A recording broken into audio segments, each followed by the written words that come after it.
There are two contracts for every real estate transaction you do. A text message or email is also considered. Welcome back to my channel. This is The Right Property, where I bring you information before deals. We all know we need that information before we go out there doing deals, especially when it comes to real estate. My name is still Yemi. Thank you for joining me today. Today is a very simple topic. Everything, and I mean everything you do in real estate must be in writing. Everything. It doesn't matter what someone is promising you when the deal's done. When we close, you're going to get this, you're going to get that. If that person is not willing to put it in writing, it's most probably not going to happen.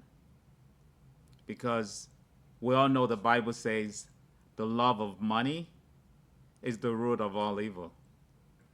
People just turn to something else when money is involved. So if you want to have clarity and consistency at the end of the deal, from the beginning to the end, you need to have everything in writing. Let me tell you a short story. When we bought our house, it stated in the agreement that the seller, as in the seller's lawyer, would have to read the offer and give it a green light before the offer is firm. Even though the seller would have said yes to us, the lawyer also had to say yes to us. Everything went accordingly, and there was no issue.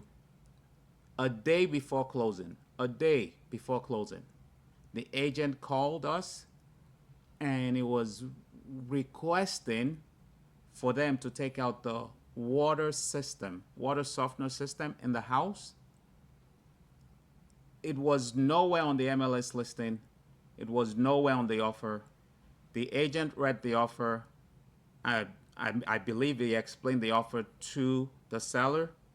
And then the offer went to the seller's lawyer, and everybody missed it. We're nice people, and I was going to say, okay, take it out, no problem. But then I kind of wondered, it's a day to closing. What if they don't use a good professional to take it out? Whatever is left, it's going to be on our head. Maybe they leave a leaking pipe or something, or they leave a hole in the wall. A day to closing, anything could happen. They could take it out by themselves. Maybe they can't get a plumber. So what did we do? We said no.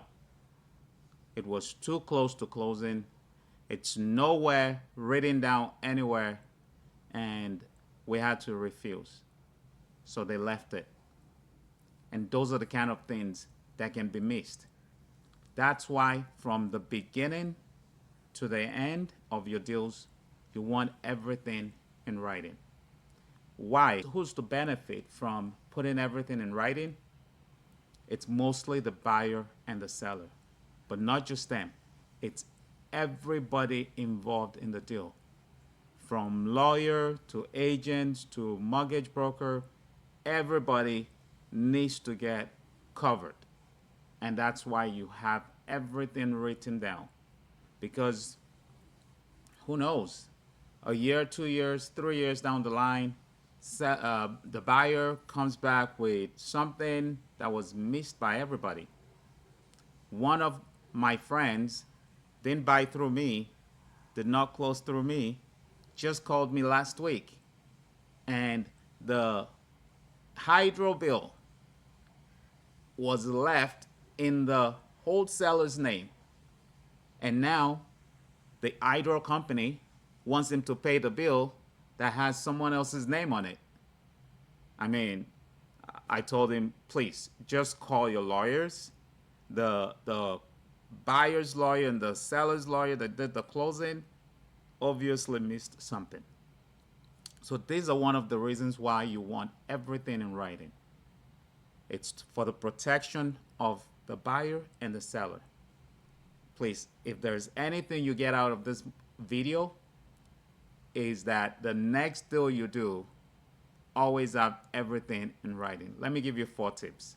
First, you want to get explanations, and you want to understand what you're about to sign. Okay? Did you know that there are 2 contracts for every real estate transaction you do? One agreement, as in contract, is for the agent to represent you.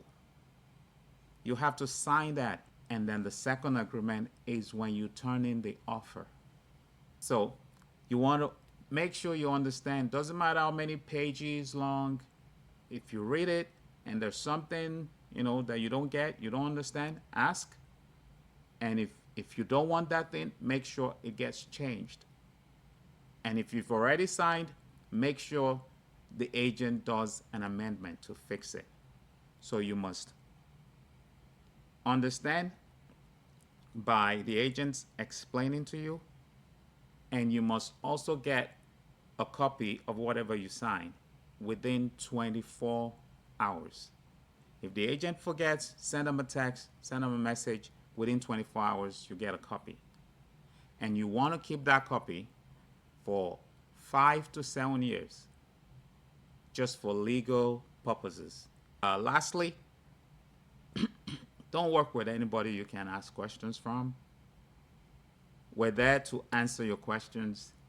Ask questions, okay, before signing anything. Hope you now know why everything you do in real estate must be in writing. There's no 2 ways around it. It's only something that's in writing that can get you out of a jam or get you your protection, your legal protection you need in a court of law. All right? Word of mouth can do it. In fact, a text message or email is also considered to be in writing. So just make sure anything you're hearing is put in writing. All right? If you have any suggestions, any other things to add to this video, please leave a comment. If you have questions for me, leave a comment. If you like what I'm doing, subscribe and like and share the video, because all I want to do on this channel is to see you at the top.